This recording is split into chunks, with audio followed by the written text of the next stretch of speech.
Imagine waking up tomorrow and realizing that everything you've been using to cope, alcohol, scrolling work, even relationships, was never the real problem.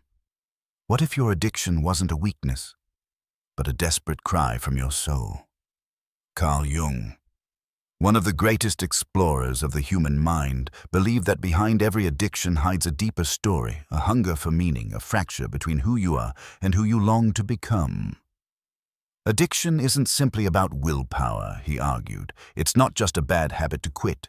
It's an attempt, clumsy but deeply human, to reach for something sacred. That bottle, that pill, that endless scroll on your phone, they are only substitutes for what you truly seek: connection, purpose, transcendence. But here's the painful truth. The relief never lasts. The escape soothes for hours, maybe days. Then the emptiness comes back stronger. And every time you reach outside yourself to fill that void, you drift further from the real source of your suffering. According to Jung, this cycle is a signal. Your soul is starving for truth, for authenticity, for wholeness. And here's the shocking part. Jung claimed that no addict is ever healed without a spiritual awakening. Not a stricter routine, not more discipline. Something deeper, something that reconnects you with the forgotten center of your being. But what does that actually mean for you right now? This is where Jung's ideas become both radical and life-changing. Think about this. What if your addiction wasn't the enemy, but a messenger? Jung believed that symptoms, whether anxiety, depression, or addiction, aren't random malfunctions of the mind. They're signals, messages from the unconscious trying to be heard. Addiction in this light is like a distorted language your soul speaks when it can't find another way. That craving you feel, it's not really for the drink, the drug, or the distraction. It's for what those things represent. Comfort, belonging, freedom, love, redemption. Deep down, you're not chasing the substance, you're chasing yourself. The part of you that was lost through pain, rejection, or trauma. But here's the catch. If you keep ignoring the message, the symptom grows louder. Addiction becomes a cycle, not because you're weak, but because your soul refuses to be silenced. And Jung pointed to something crucial. This hunger, as destructive as it looks, is also proof of life. If you feel that restlessness, that emptiness that never goes away, it means there is still hope inside you, still a spark searching for something real. Now, here's the twist that will change how you see this forever. Jung introduced the concept of the shadow. The shadow is everything about yourself you've tried to hide: anger, fear, shame, desires you thought were unacceptable. You push it down, you deny it, you pretend it's not there. But the shadow doesn't disappear. It waits. And when it's ignored, it shows up in destructive ways. Impulses you can't control. Self-sabotage, compulsions that pull you right back into the dark. Addiction is often the voice of the shadow demanding to be seen. So let me ask you, what parts of yourself have you been running from? What emotions do you numb instead of facing? Because here's the secret Jung revealed: when you finally turn toward your shadow instead of away from it, everything begins to change. But how do you face something you've spent your whole life avoiding? That's where the journey gets difficult and transformative. Picture this. You're standing in front of a mirror, but instead of reflecting your face, it shows the parts of yourself you've always tried to bury: memories of humiliation, anger you never expressed, the grief you never allowed yourself to feel. That's your shadow. The shadow isn't evil. It's not a monster living inside you. It's simply everything you've repressed to survive, to fit in, to be accepted. Maybe you were told to stay strong and never cry. Maybe your anger scared people, so you buried it. Maybe your need for love was rejected, so you pretended you didn't care. But here's the problem. What you repress doesn't vanish. It fights back. Jung warned that the shadow returns in destructive forms: addictions, self-sabotage, impulsive choices that make you ask, why do I keep doing this to myself? The truth is, you're not weak. You're at war with yourself. One part of you is desperate to release that buried pain, while another part shoves it down, judging it, suffocating it. That inner battle creates a constant anxiety that seems to come from nowhere. but it's eating you alive. And here's the tragic irony: many people quit one addiction only to fall into another. Alcohol to workaholism, drugs to compulsive scrolling, relationships to food. The substance changes, but the shadow remains. Unless you face it, the pattern repeats. So how do you break it? Jung said integration. Facing the shadow means daring to see yourself without filters, to sit with the feelings you've run from, to admit, yes, this anger, this sadness, this craving, it's part of me. Not to justify it, but to understand it, because once you understand it, it loses its power over you.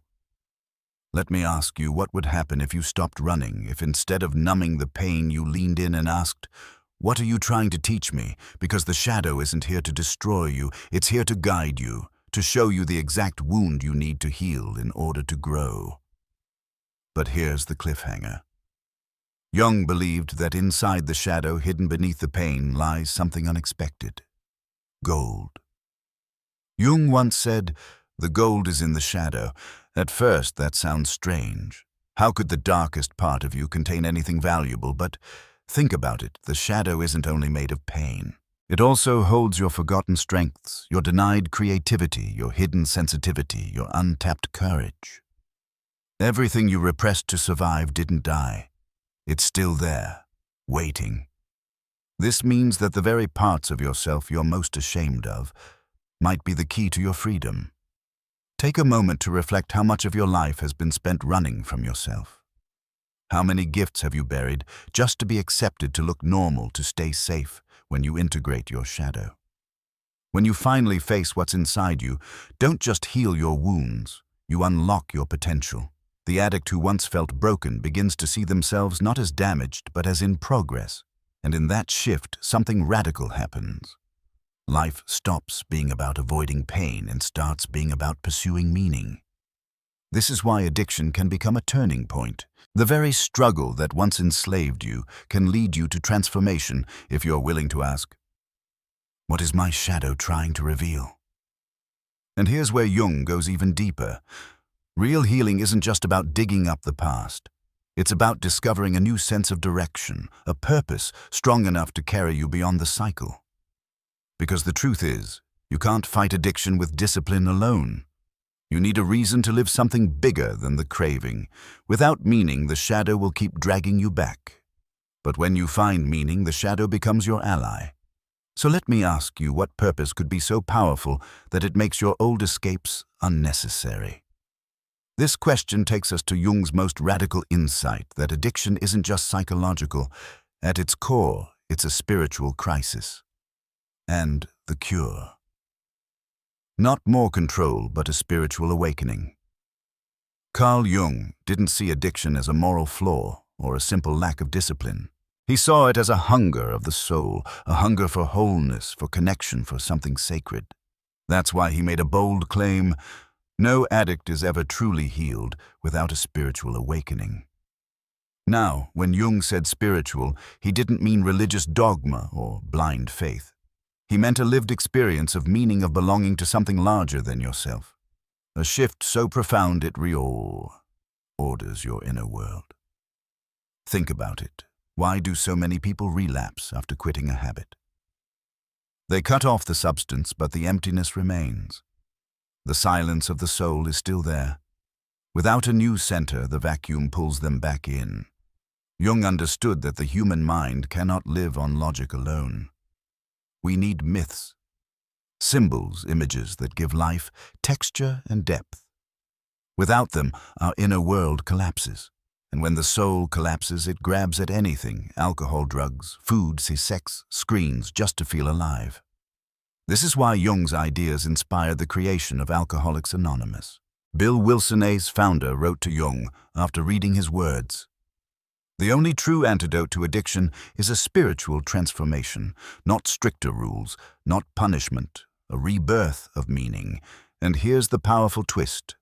Addiction isn't just a trap, it's also an invitation, a call to turn inward, to begin a journey of self-discovery. The pain you carry is not meaningless. It's a signpost pointing toward the very place you need to heal.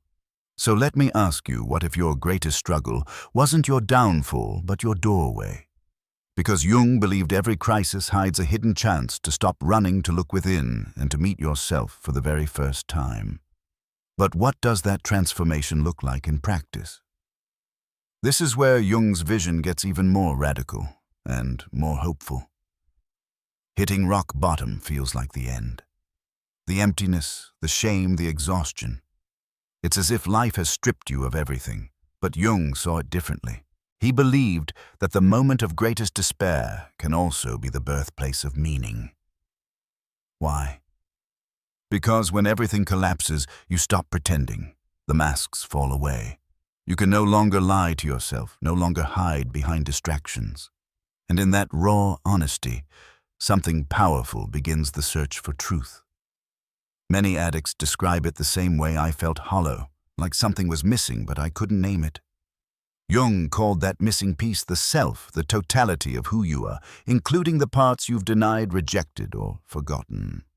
Here's the paradox: you thought you were chasing alcohol, drugs, or approval, but what you really craved was reunion with yourself. And this is why Jung saw addiction not just as destruction, but as initiation. Every craving is a distorted signal. Every relapse a reminder. Look deeper. You're searching for wholeness. When you begin to face the shadow instead of running from it, pain turns into a teacher. The very wound you thought would destroy you becomes the seed of transformation. Because in the darkest soil, new life takes root. This is why so many describe recovery not as going back, but as being reborn. They stop identifying with their wounds and start recognizing their capacity to transcend them. Addiction is no longer the enemy. It becomes a compass pointing toward the truth you were avoiding all along. But here's the deeper question Jung forces us to ask.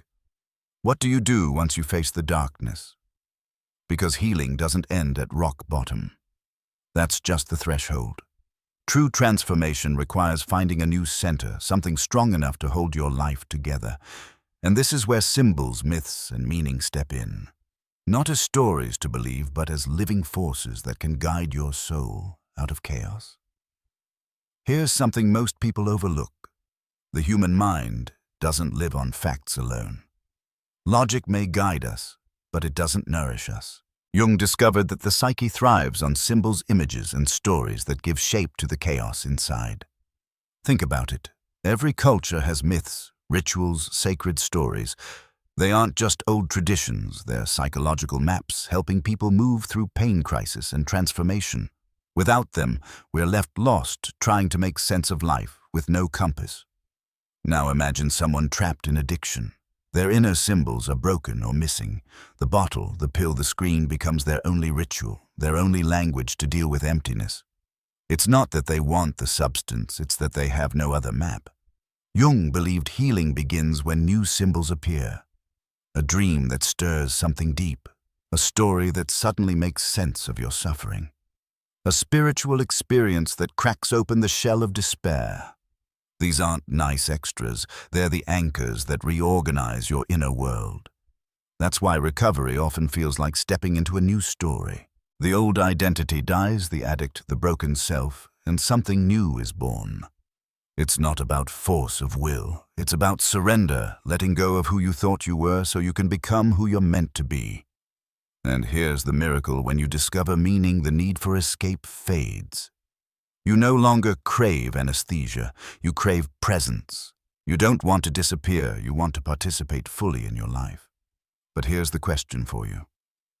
What symbol, what vision, what purpose could be powerful enough to pull you out of your old cycle? Because Jung's answer was clear. Until you find that center, the emptiness will always return. But once you do, the shadow becomes an ally. The pain becomes a teacher, and addiction becomes not the end, but the beginning of your transformation. When Jung looked at addiction, he didn't just see a habit. He saw a hidden journey. A journey from fragmentation to wholeness, from escape to meaning, from shadow to self. Addiction, he said, is the imperfect language of a soul that wants to be heard. The bottle, the drug, the scrolling, it's not the real desire. What you're really longing for is truth, belonging, a life that feels whole. And here's the paradox: the very thing that feels like your downfall can become your doorway. The craving, the relapse, the despair, these are not just failures. They're signals pointing you toward the part of yourself that's still waiting to be reclaimed. When you stop fighting the shadow and start listening to it, something shifts.